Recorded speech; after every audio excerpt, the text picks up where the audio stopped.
Good morning, everybody. Good morning. Now she's the one that. Welcome to. Excuse me, you guys. So we'll see you. Bye. Bye. Welcome to the Still leave. gravesite of what we think and we hope is Jerry Daniels. How many of you know anything or have been following the story for the last few years? A couple of you. Okay, that's good. Jerry Daniels was probably the youngest smoke jumper ever to jump out of Missoula, Montana. He went to school here, went to the university here, had a couple of good years as a jumper, and then in 1960 was quietly approached by the Central Intelligence Agency to find out whether or not he wanted to work overseas in some unnamed destination. He was not the only person who was approached. In fact, this is another one of them. And he decided, well, yeah, sure. He was young, single, and a good adventure sounded like a good deal to him. So off he went. Didn't know exactly where he was going, but he ended up in Thailand. And in 1960, 1961 was the very, very beginning of the Vietnam War for the U.S. He ended up as what's called a kicker, who works at the back end of an airplane. He worked for Air America, pushing rice and supplies to Hmong troops that were on the ground in Laos. So he was working in Thailand for a couple of years and decided he liked it. He liked Southeast Asia. He liked what he heard about Laos, and so he stayed on and eventually went to junior officer training back in Virginia, and ended up working on the ground in Laos with the Hmong for almost 20 years. So in the meantime, he came back and forth to Missoula, and that's when he went through the university because he needed to have a university degree in order to continue on in his profession. And he became the very trusted advisor to General Vang Pao, who was the Hmong general who led the U.S.-supported troops, Hmong troops in Laos. So he achieved a very high position while he was working in Southeast Asia. 1975 came, and April 30th, 1975, most of us, if not all of us, were old enough to watch the fall of Saigon and the helicopter evacuation out of Saigon to the U.S. Ships that were out in the ocean. 2 weeks later, because Laos was a secret war, 2 weeks later, Jerry was the only one left in upcountry Laos. And I forgot all the rest of my notes, but I did make a little map. So North Vietnam, South Vietnam, and Laos is the landlocked country just north and east of Thailand. So he was way up here in a very isolated area. And because the Hmong troops had worked on behalf of and been supported by the U.S. government for all of those years, Jerry knew them very, very well, knew who the players were, and he orchestrated all by himself, basically. He was the last American in the area. He orchestrated an air evacuation of the top military officers and their families, 2,500 more or less, over the course of 3 or 4 days, as they were being surrounded by the communist Pathet Lao, which were moving in on that air base.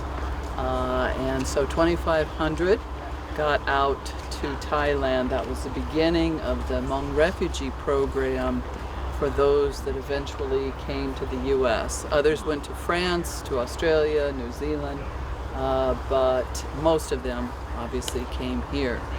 The very early Hmong community that was here in Missoula were people hand-picked by Jerry. They were his buddies, or people he wanted to make sure had a good start in life in the U.S. And so that early community, people say, why Missoula, Montana? Well, because of Jerry Daniels, who sent them here. His mother was very much involved in the refugee resettlement program and took so many of them personally under her wings to help them with language and health and getting the school, the kids in school, and there's a lot that goes into refugee resettlement. So she was very, very instrumental in that. Meanwhile, 1975 to 1982, Jerry is still in Thailand. He feels very strongly committed to the Hmong and the U.S. program in Southeast Asia. And so he is working with the refugee resettlement program from the refugee camp side. He is one of the very, very few people who was there during all the war years, and again, knows who the players are, knows the battles, can ask questions to sort out who is a bona fide refugee qualified to come to the U.S. and who might be a pretender. So he was doing that for many years, up until 1982, when he was getting ready to retire and come back to Missoula. He had several different options that he was interested in.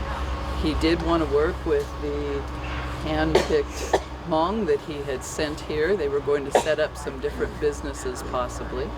And in the spring of that year,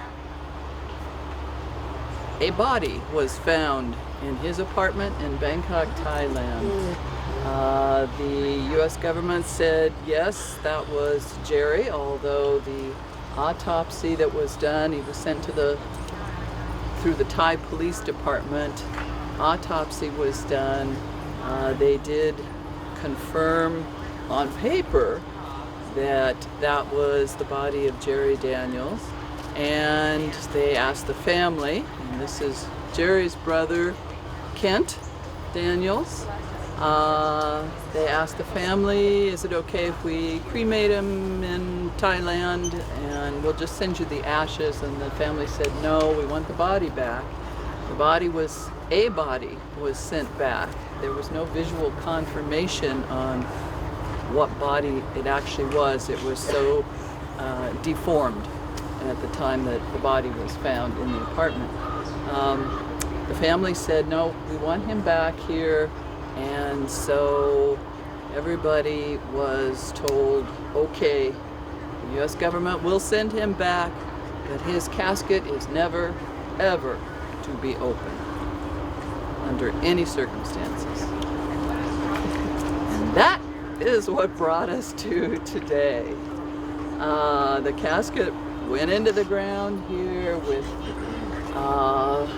all of the autopsy reports were completely wiped clean, redacted, information, people that were interviewed about what happened during those last few days, where was he, who was he talking to, redacted, redacted, redacted. So it was very sketchy, the circumstances under which this body was found, and that everybody was told under no circumstances could the casket be opened, only made the situation worse. The Hmong were devastated. According to their culture, you have to see the person's face. You have to be able to confirm. So for the next 30 years or so, there have been sightings of Jerry Daniels in Des Moines, Iowa, in Thailand, and all over the world, because the Hmong community will not believe that he is in that casket unless there is absolute confirmation of that. I worked in refugee resettlement since 1976, the beginning of 1976, because I worked only with Hmong. Eventually I heard about this mysterious Jerry Daniels who worked up in the hills of Laos and then worked in the refugee camps and then somehow died. And I got interested in that and ended up writing a book. It was supposed to be an article, you know, like a 10-page thing. Well, 12 years later, it ended up as a book. And so the whole question of what happened to Jerry, because this is about his life and also about his Hmong funeral. He is the only person, non-Hmong person, to be honored with a traditional 3-day Hmong funeral ceremony here. That was very hard for the Hmong community because they could not confirm it was him, and yet they wanted to do this traditional funeral for him. So there was a lot that went into that, the whole funeral. Anyway, I got interested, and so that is how this book got started, and that's sort of got the ball rolling. I got in contact with Jerry's brother, and eventually the rest of the family, the other brothers, the nephews, their wives. It just went on and on. I thought I was making one trip to Missoula, Montana. I live in Southern California, and came up here and have been back and forth for the last 18 years ever since. It's a great place. So, last year, after 3 years of very quiet, very quiet maneuvering, Kent and I and a couple of other people had been working very quietly with the local sheriff's department and the state medical examiner and a variety of people, and there was turnover in all of these offices, so it was 3 years in the making. All of us were very aware that the State Department had said, the U.S. government had said, absolutely do not open the casket under any circumstances, which is why we kept it very low key. But 11 months ago, the casket was exhumed. Well, it does not absolutely confirm yet, but it does at least eliminate some things. There is a body in there. It does appear, size-wise, to be Jerry. There was no physical trauma to the body as far as strangulation, bullets to the head, nothing like that. But it has been just too many years to know exactly how he did die. The U.S. Embassy said it was due to a leak in the gas water heater in his bathroom, but there are many problems with that. So confirmation can't be made one way or the other as far as the gas water heater goes. But at least there was a body in there. There was a cheek swab taken from Kent. It's been 11 months. We don't have the DNA results back yet. So probably Jerry is here. Do we know how he actually died? No, there's still a lot of very suspicious circumstances around that. But it appears that it is probably him. We are still waiting for the DNA, so maybe you'll come back next year and find out more about it. Kent would like to share some personal stories with you at this point. First of all, I'd like to tell you that this is Mr. Tumua. He was here for the exhumation representing the Hmong people, and has been kind enough to come out say hi today. And he worked with Jerry for many years, I believe. Yes. Speak a little bit, it's okay. Well, he'd like to say a little bit if you can hear him. Yeah. Go ahead.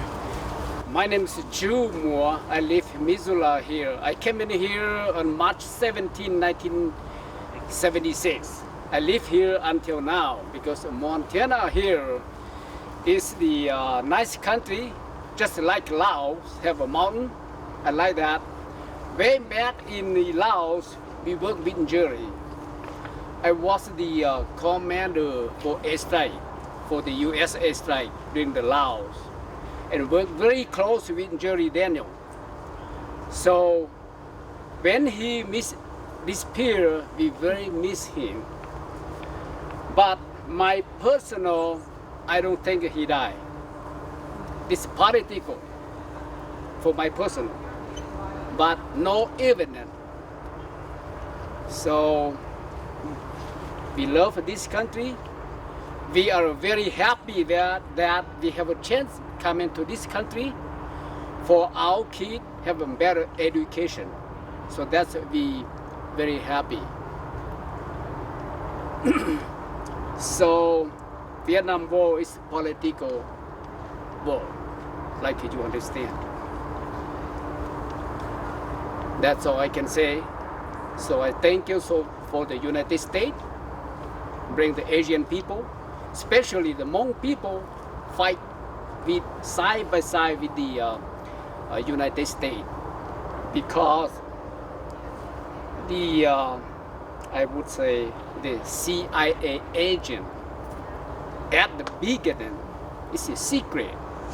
They're not open for the public, for everybody know, because the Hmong people up on the mountain, we fight so hard like anybody else. So that's why the CIA coming direct to the Hmong people. And we try to stop the Ho Chi Minh Trail from North Vietnam to South Vietnam to reduce activity fighting on South Vietnam. So that's why the Hmong people work so hard side by side with the United States. So nice to see you guys, and I still here, I still living here forever. So thank you so much. But I don't believe that Jerry died for myself, because I talked to him before he left here. So thank you. That's all I can say. Jerry always said that the Hmong people were like our Native Americans. They just wanted to be free and just leave me alone. These guys want to just live in the hills and just be free, and here comes the communists, and so that's why they sided with our U.S. forces. And then you know how the U.S. can do to their allies. Sorry, but that's the way I feel about it. Another thing that Jerry was involved in, this was in about 61. This is called Operation Cold Feet. Sometime in 60, they discovered this camp here, which was a Russian camp. It's in the Arctic. And they were being served by a regular runway, and the ice started to buckle. So they said, get out. So they got out and they left all their intel. Supposedly the intel was they were keeping track of our submarines, listening like we listened to theirs, and so that they could tell what kind of a submarine, how deep, whatever they're doing, the speed and all that. They jumped these two guys in. They were Navy intelligence people to get whatever intelligence they could find. Only they couldn't pick them up except with this Operation Skyhook. It was Fulton's Skyhook. Fulton developed this particular unit. There's a V in front of it. What did you say it is, Mike? B-17? That's the B-17. B-17. It's got a big V out here. This guy's getting ready to send up a balloon. There's a guy that's hanging on the balloon. They come in at 500 feet. And it comes into the V, they lock it, turn it, and it's brand new nylon, so it stretches out, lays right along the belly of the plane, and they reel him in. Jerry was a winch man that reeled the guy in. And it hasn't been used that many times. It was in, I believe, the Green Berets that John Wayne was in, but it was a movie. So I think I've been told there's only been 3 or 4 actual human beings reeled in on it.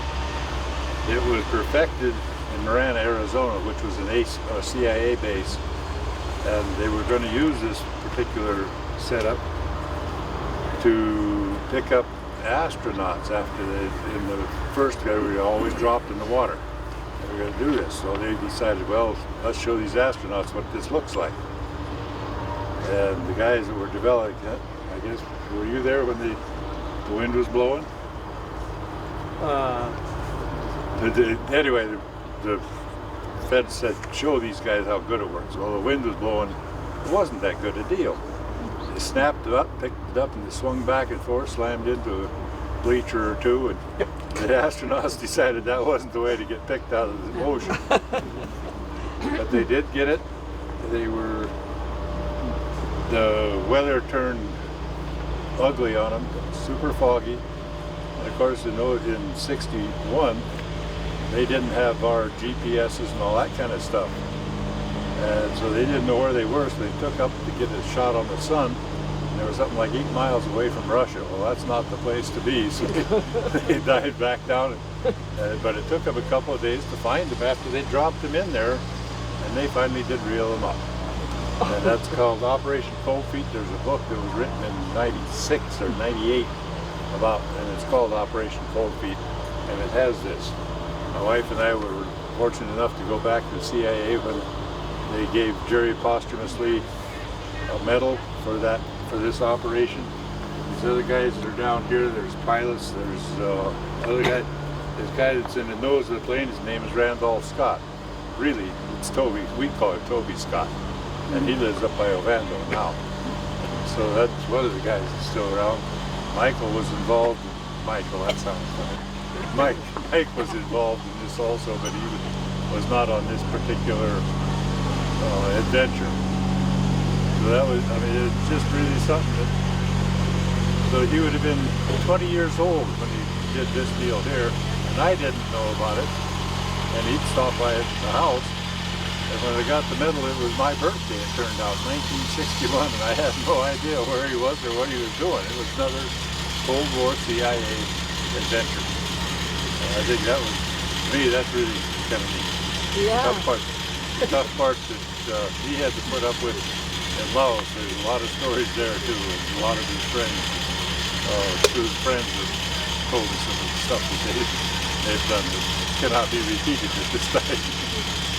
So that's my story about Jerry and his Operation Cold Feet. Thank you for stopping by. Hope you learned something. Take what you believe. Or is it down there? I don't know. But it's that DNA swab that you talked about, 11 months. And they said it's not like TV that they get a speck of blood. Hey, this is Joe the Ragman here. It's not that way. For one thing, it's not a serious problem. I mean, it's been 36 years, and they have to send it to Texas for sampling. So I'm still waiting after 11 months to get the DNA sample back. It was strange that after 36 years, he still did have some meat on his thigh. Oh. And that, you wouldn't have thought that. No. It was really very strange. I did not see the body out on the table, but they showed us pictures of the skull. And they did go through St. Pat's Hospital for a CAT scan, so it's been pretty well looked over. 99 point something. Dr. Kirkman, who's the state medical examiner. He's the guy. I mean, he's not just a person from some local hospital that's doing this stuff. This guy he said he's never seen it. He's never done a person. Never done an examination on somebody this old. They had 4 or 5 people from the university that were studying this. We couldn't have too many friends. There was 2 Hmong people that were here to witness the date, and myself, and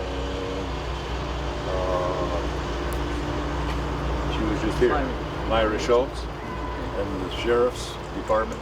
people.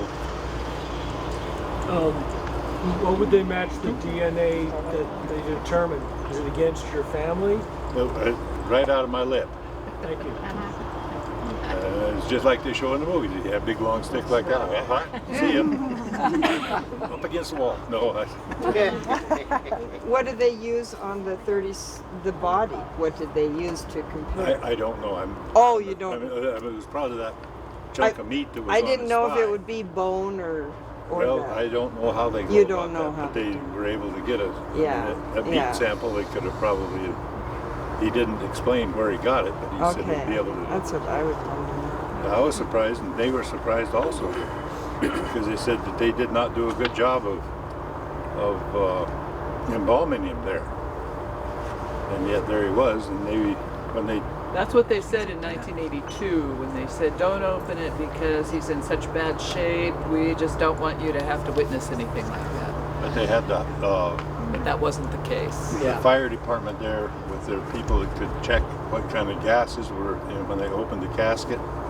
It was all done under, and they didn't seem to care about me because they were all dressed in these white suits, and I'm standing there like this. Oh, no, fat man will have to take care of himself. We're worried about us. So, but it was done very professionally, I felt, Yeah. at the time. Typical deal. What was they talking about? So I didn't hear, why was there some confusion about who was in the grave? They never got a positive ID. Yeah, we're going to start. Okay, well, I'll just hang out. Okay, that's fine because she has most of the details there, and this was just a sideline. Okay. She's more involved in the. For anybody interested in that connection between the smoke jumpers and the CIA, this is a very interesting book that runs through a couple of decades of stories. I have the order information here. It's only available if you write a check and send it in. It's not Amazon, so anybody who's interested, you can write that down. How come I never got one? Never mind. Never mind. Thank you, everybody. Thank you.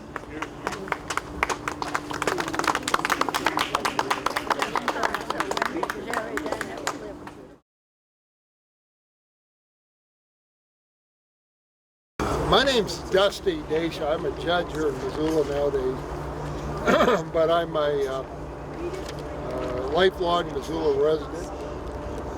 I've lived most of my life, and still live out east of town, between East Missoula and Mono, out in that area. And most of the events I'm going to talk about actually occurred in that same neighborhood. But back in the 60s, I decided to go to law school. Not necessarily because I thought I wanted to be a lawyer, but Vietnam was going on. I wasn't too interested in going over there. What the heck, I'll give it a try. And even if I decide to do something else, anything I learned in law school will probably be useful later.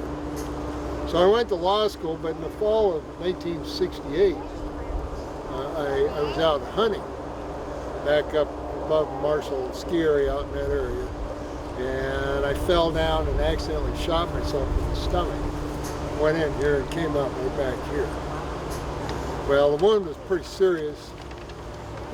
I was alone. I walked out, got in my truck, drove myself to the hospital. But I had to drop out of school that semester while I recovered. And while I was recuperating, I went to work for the city of Missoula as an intern in the city police court, prosecuting traffic tickets most of the time. I ended up graduating then in mid-year, in January of 1970. And in January 1970, there was an opening in the county attorney's office. I applied for it and was hired, and more than likely was the only applicant because it was a really crappy job. Paid $475 a month. Take home was $307.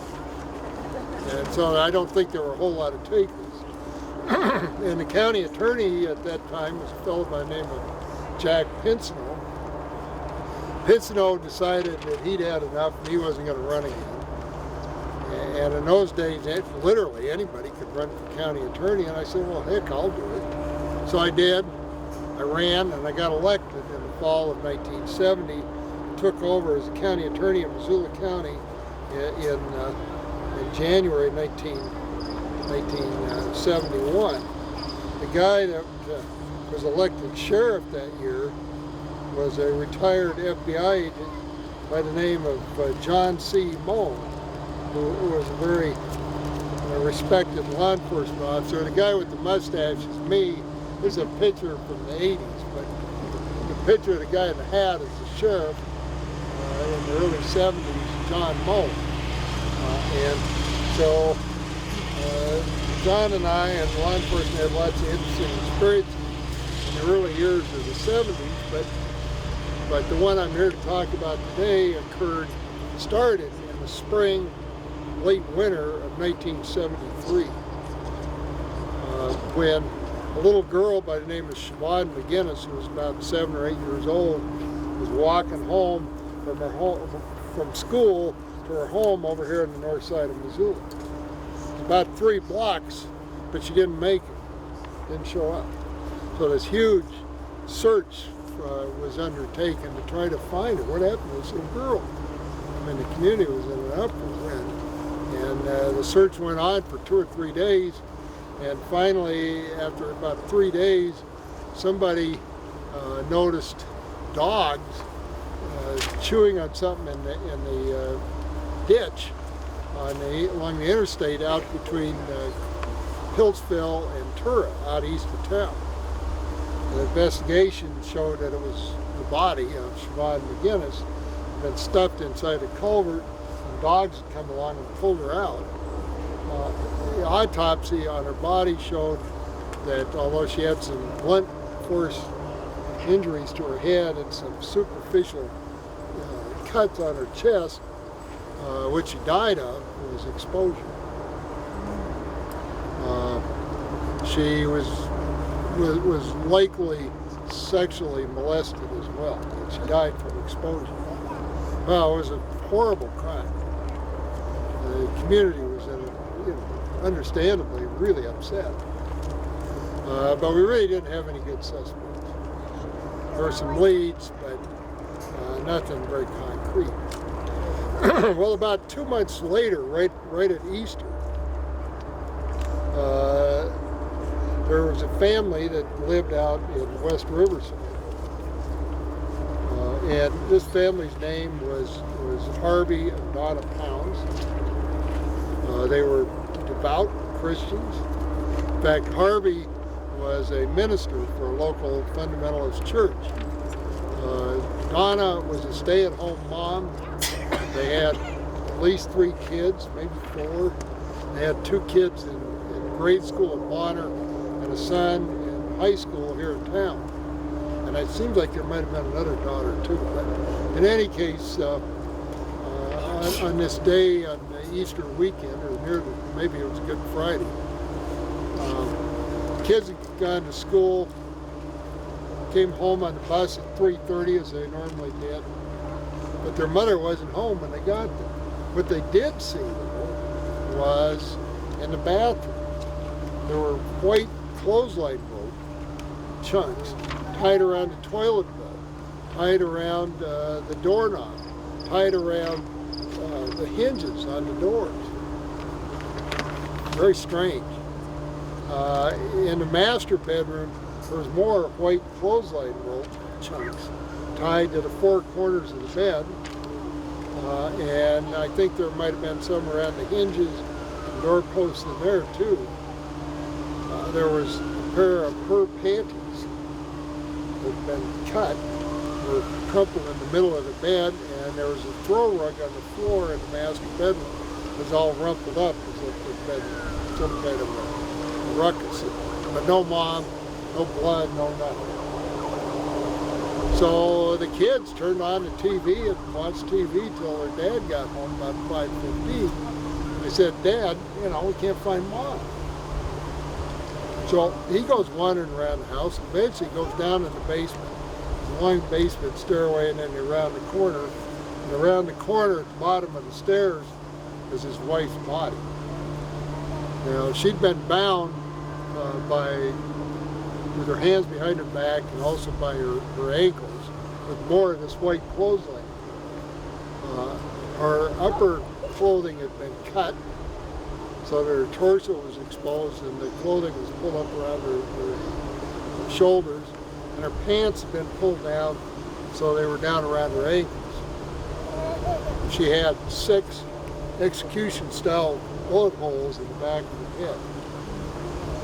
And the gun that had been used, which was a gun in the house that had been kept in the drawer in the master bedroom, was stuffed between her legs with just the butt of the pistol sticking out from between her legs. Well, the husband, Harvey, calls the law enforcement. Of course, they get out there, and I as a county attorney, I went to the scene and saw all these things. Well, we started doing door-to-door interviews with people in the neighborhood to see if anybody saw it. Well, a couple people did see something. There was one person that said, well, we thought we saw this weird kid from the neighborhood in the yard around noon then. His name is Wayne Nance. Another witness said, well, we thought we saw this kid, whose name is Wayne Nance, walking across a field away from the house and kind of eastward towards the direction of what used to be the Club Chateau, and this person was carrying a black bag. Well, there were other people in the vicinity that sort of matched his description, so it could have been a case of mistaken identity. There wasn't really enough there to bring charges or do anything. And the sheriff, John Moe, had his own favorite suspect. His suspect was the husband, Harvey Pounds. Now, most cases of murder are committed by somebody that knows somebody. Most of the time, they're crimes of passion. And so, you know, the husband is a good suspect. And there was some reason to think the husband might have done it, because as a Christian minister, he had engaged in some kind of a relationship with a female member of the congregation, and because of his beliefs, he could not marry her, couldn't get a divorce. The only way he'd be free to follow up on his romance would be if he was a widower. Moreover, he didn't have a good explanation for where he was that day. He was at work, but nobody could account for him for about an hour and a half during the noon hours. He said he was up in the mezzanine of the men's store eating lunch, but nobody could verify that. And so there would have been enough time to have made it from Yance Menswear out to West Riverside, do this crime, and get back in the time that he was basically unaccounted. So that was the sheriff's suspect. I tended to prefer Wayne Nance, but we really didn't have much to go on with either one of them beyond what I just said. I should say that Wayne was a friend of their son, Pound's son, and had actually been in the house and was one of the few people that actually knew where the gun was kept and had actually shot it. Well, all this is going on, and then a year later, at about the same time, in the spring of the following year, at Easter, there was a school teacher in town here by the name of Donna Cavalli. Donna was a very attractive but somewhat fast-living person. Lots of boyfriends and lots of questionable moral conduct. And she was supposed to go up and have Easter dinner with her family who lived up in Polson. Well, she didn't show up, so her mother tried calling her, couldn't get her to answer the phone. The mother calls the sheriff of Lake County and says, hey, Donna was supposed to come for dinner. I can't get a hold of her. She didn't show up. Could you go down to Missoula and see if you can find her? So the sheriff from Polson drives down to Missoula, goes to her house, which is over in the Slant Street area on the south side, goes and looks in the window, and he sees on the kitchen table a naked body with a knife sticking out of her chest. So he calls law enforcement. They respond, go in. They called me. I went. I saw it. And there she is, naked on the kitchen table with this knife sticking out of her chest. And whoever had done it had moved the knife around something. It was a pretty awful looking hole. And I envisioned this monster butcher knife. It turned out to be a steak knife, but it looked much worse than that when I saw it. But the most interesting feature was there was a blob of semen on her thigh. Now this was the mid-70s. We didn't have DNA. Most we could do with that kind of fluid would be blood type. So we did blood type it, and it wasn't Wayne Nance's blood type, I'll tell you that. But, you know, blood type, that wasn't enough to really do much with it. Meanwhile, we had a couple other unrelated homicides. There was an attorney that was killed here in town, and some other stuff, and the community started getting pretty panicked over all these unsolved murders. And of course they're blaming law enforcement for not solving them. And there was lots of theories that it was a satanic cult because the satanic cult had killed a virgin, Siobhan McGinnis, killed a Christian, Donna Pounds, killed a woman of loose morals, Donna Cavalli, and there was some ritual going on, and so the question was, who's next?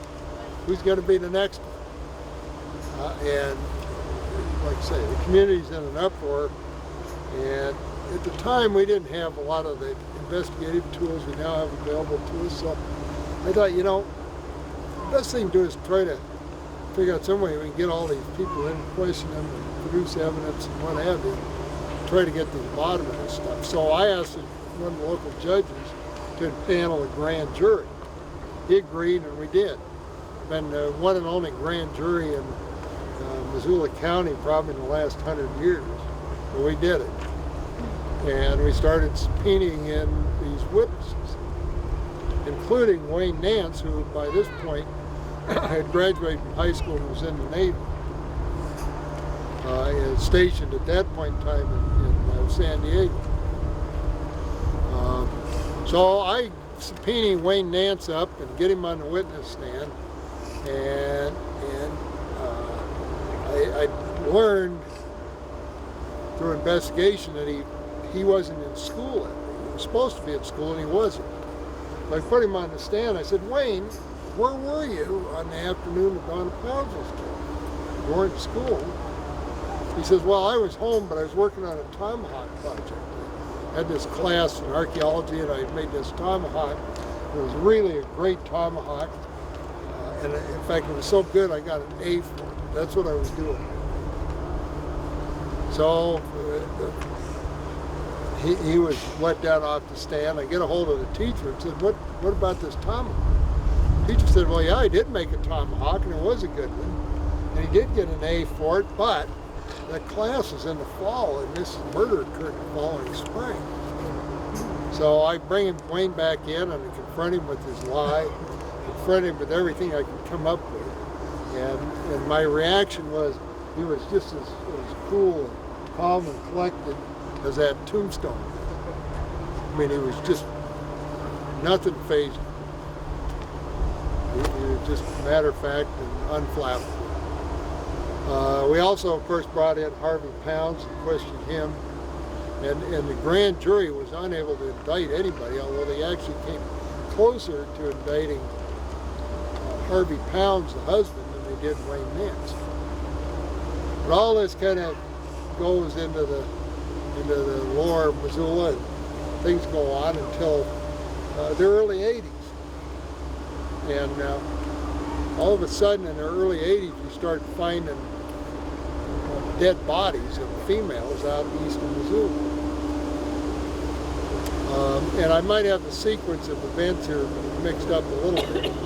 But the first one, I believe, was There's a hiker out kind of above the Milltown Dam on that bluff out there sometime in the winter. And they're walking along and they see a hand sticking up out of the ground, out of the frozen ground. Call law enforcement, sheriff goes out, puts a tent over the hand, puts a heater in there, and thaws out the ground to the point that they can dig it up, and it's attached to a female body. Apparently rigor mortis or something would cause her hand to go up in the air like that, come up out of the ground after she'd been buried. The body still had hairs on it, but unidentified. The person had been shot in the back of the head. No idea who it was or who did it or anything else at this point. Not too much later, I think maybe the following spring, they find the body of a young woman dumped at Beavertail Hill, down off the side of the highway, rolled up against the fence, down at the base of the toe for the cut there. This one was still fairly fresh. There was still a dress on her. And at some point, we were eventually able to identify that person as a girl from the Seattle area who had also been shot in the back of the head. Sometime that summer, well, actually during this entire time frame, there were a lot of people that were having their houses broken into, particularly single women, and prowlers would be coming in and breaking into the house and doing stuff and scaring the hell out of them. And this was creating a lot of concern. But late summer, there's or early fall, there's a double homicide in Hamilton. A couple by the name of Shook. The Shooks had children. I'm sorry, this book's coming apart and now all my pages are out of order. But they're, I can't find it now, but anyway, the intruder had come in here, to this family here. This is the couple or the Shooks, and then there's their kid. And down underneath is the house. The intruder had come in. He had tied her to the bed with clothesline. Stabbed or shot the husband. I can't remember, either stabbed or shot her. And then while the kids were asleep upstairs, lit fire to the house. Luckily, neighbors saw the flames coming out the windows, came, rescued the kids, and they were able to get the fire out in time to do some investigation on the homicide. The sheriff at that time in Ravalli County was a guy by the name of Dale Dodd. Dale was he played things close to his chest. He didn't like to get involved with other law enforcement. In fact, he was so suspicious of any other law enforcement that if any law enforcement officer from out of county entered Ravalli County, you had to call the sheriff and tell him you were entering the county so he knew you were there. And that's how jealous he was of his territory. And so he wasn't the kind of guy that would share notes with other law enforcement agencies or talk much about what was going on, but he had a suspect down there, and he thought it was somebody from the fundamentalist Mormon community at Pinedale, and that's what he was looking at. Well, following spring, or I guess maybe it was later that fall, we find yet another body out east of town in Crystal Creek, which is about one drainage east of Deer Creek. This one was just a skeleton, female skeleton, been there for a while obviously. It also had been executed in the back of the head with bullet holes. To this day we don't know who it is or much more about it beyond what I just told you. But we got all these murders going on and all these bodies showing up. of young women. And really no leads. Now, Wayne, it turns out, was back in Missoula during this time. Should be another one here in a minute. Well, maybe not. Yeah, there it is. One more. Okay. I always thought it was one long and two short. But anyway, he was working at Conlon's Furniture Store there on the south side of town, and the manager of Conlon's was a really attractive red-haired gal by the name of Christine Wells. This is a picture of Christine and her husband Doug. Doug was a gunsmith by trade, and Wayne's job at Conlon's was as a furniture delivery person.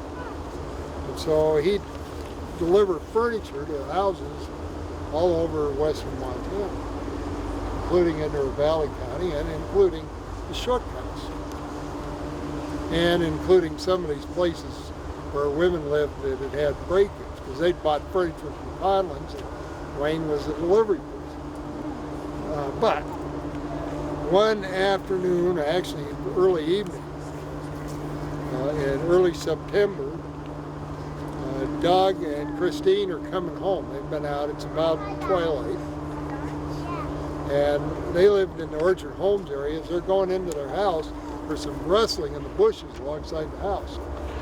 Out of the bushes steps Wayne Nance. And he says, "It's Wayne from the store. My truck broke down a couple of blocks away. Can I come in and use your phone?" And they said, "Well, sure, come on in." Wayne's got a bag with him. And as they turn around to go back in, he reaches in the bag and he pulls out a lead pipe and he whacks Doug over the head with it. Doug goes down, and then he pulls out of the bag a .22 caliber revolver. He points it at Christine. And with his other hand, he produces some white clothesline. He says, let's go in the house, help Doug up, and let's get in there. So he marches him in, he marches him down the basement stairs and into the basement. With the clothesline rope, he at gunpoint tells Christine to tie Doug to a post in the basement.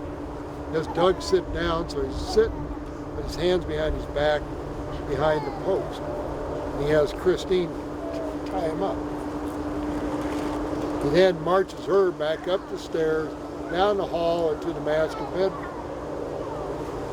In the master bedroom, he has her lay spread eagle on the bed, and then with more clothesline rope and his knife, he starts cutting off lengths and starts tying her spread eagle to the four corners of the bed. Along the way, he takes his knife and he starts cutting off her clothes to expose her torso. Pretty soon he leaves, goes down into the basement. According to the Wells, he's becoming almost like he's in a trance. He's talking to himself and he's telling how he's got to be smart, he can't make any mistakes. And he's mumbling this stuff, and he's back and forth 2 or 3 times. Every time he goes up, he cuts a little more on Christine and back down. The last time he comes down, there's Doug, trussed up against the post.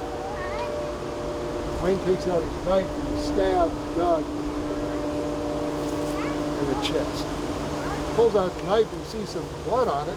So he wipes it off on Doug's pants and sticks it in his pocket and nonchalantly heads back up the stairs. Here's Doug, stabbed in the chest.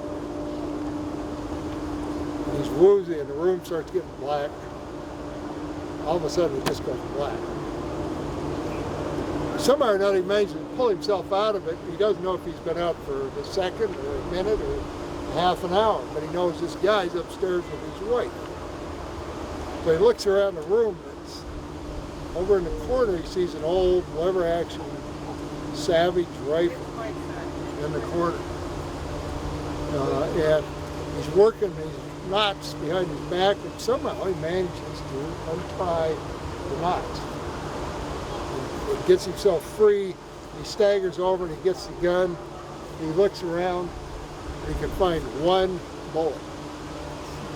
He loads the gun, he goes to the stairs, but he's just too weak, he can't make it up the stairs. So he takes the gun and he hits the wall, making a noise, figuring that'll bring Wayne. Well, sure enough, Wayne appears at the head of the stairs, he takes the gun and fires. Hits Wayne in the groin, but just like me, Wayne didn't go down. And somehow, summoning up superhuman strength, he takes the gun, he grabs it by the barrel, and he bounds up the stairs and starts wailing on Wayne, using the gun as a club. Wayne's doing a crab walk back down the hall towards the bedroom, pulls out his pistol, he shoots Doug in the leg. But that doesn't stop Doug, he keeps coming after him. They get into the bedroom, and at this point, Christine has managed to untie one hand, and she's trying to hit Wayne, and Doug, get out of the way! And Wayne fires another shot, it goes wild into the ceiling, and then another one, the room goes black. Doug dives across the bed, in a nightstand, he's got a pistol, he grabs the pistol, turns on the light, turns around, and Wayne's on the floor, dying. So a bullet from his own gun. Now, whether he shot himself on purpose or in the melee, nobody knows. But it was his own gun that killed him. Doug collapses on the floor. Christine calls 911. The sheriff responds. This is a picture of Christine when they get there. You can see the blood on her and how distraught she is. I think she may still even have some knots tied on her hands. Doug went in the hospital. He was in the hospital, I think, for about 6 weeks. The wound had nicked the sac on his heart, but it hadn't actually punctured the heart itself. It was a very serious, life-threatening injury, but he survived. When he was well enough to talk, we had an inquest.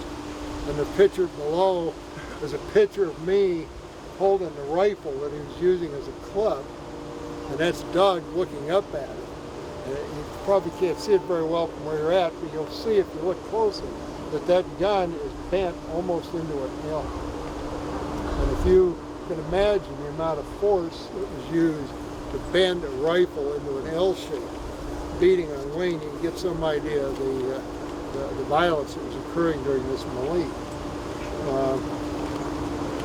Well, after Wayne was killed, a search warrant was executed on his home in East Missoula, where he lived with his dad.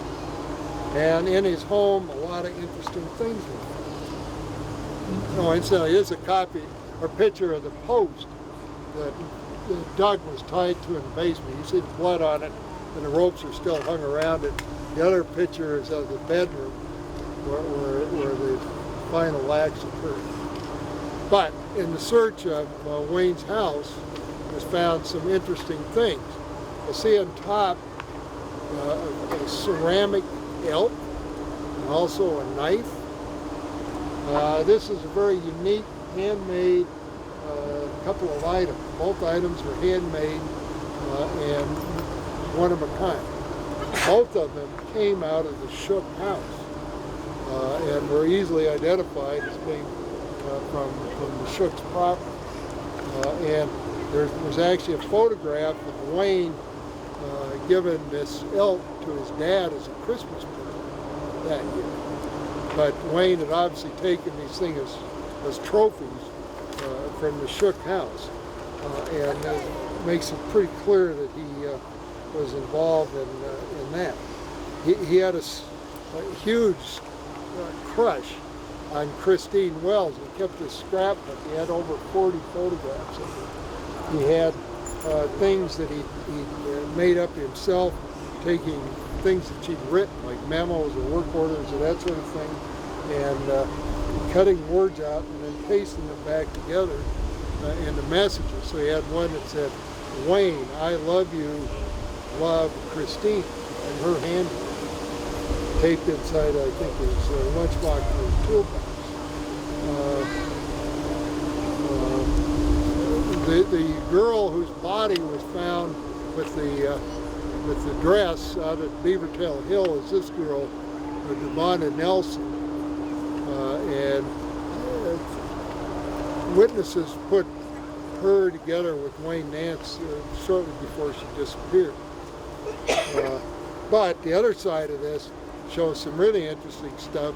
These are the top two are photographs taken from one of those photo booths.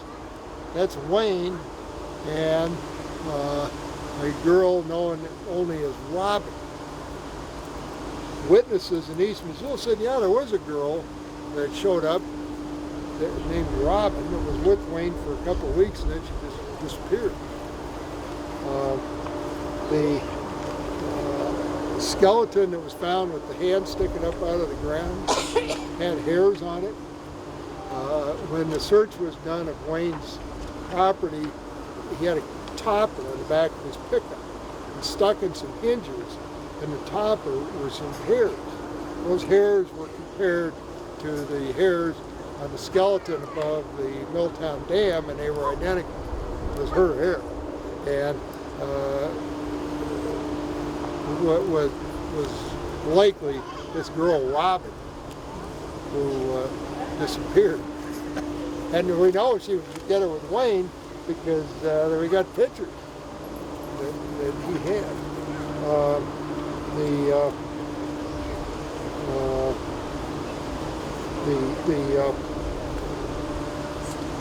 The Chrissy Crystal Creek skeleton, we've never been able to produce any more evidence on that. As I say, the Welleses were major heroes in this affair. They, for years, have gone back to the FBI Academy and have talked to law enforcement officers in training about the behavior and characteristics of a serial killer, because they're one of the few couples who ever actually dealt with a serial killer to the extent they didn't live to tell about it. Now, there's a postscript to all of this.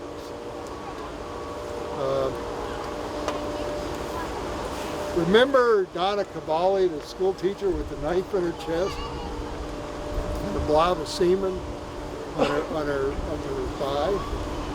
Well, years later, when DNA came around, I thought, God, I wish we had that semen, because we could type it and maybe we could solve this case. But I thought it was long gone. Well, about 10 years ago, there was a detective at the Missoula City Police Department that was digging around in the evidence locker, and he found it. He found the blob of semen. It was not on a slide, but there was enough to get it typed for DNA. So he did that. And then he started going around to everybody that we knew had anything to do with Donna Cavalli to get swabs to see if we could find our guy. Well, one of the guys that he contacted, known to have some contact with her, was a person who at the time of her death was an assistant Missoula County coroner by the name of Neil Morris. Back in the 70s and before coroner's duties were handled by undertakers. Nowadays the sheriff is a coroner, but in those days it was typically an undertaker. And the undertaker who was a coroner in the 70s was a guy by the name of Larry Livingston, and his assistant was a guy by the name of Neil Morris. So this detective gets a hold of Neil Morris and says, hey, we need to get a DNA swab for him. Morris proceeds out to the parking lot of the funeral home and blows his brains out. Well, it was his DNA on the swab. So that case was solved. Obviously, Wayne Nance had nothing to do with it. But we know of at least, for sure, 5 killings that Wayne Nance did. There's others that he probably did, and certainly if he'd been successful, he would have killed the Welleses as well, but instead they got the job taken care of for us. So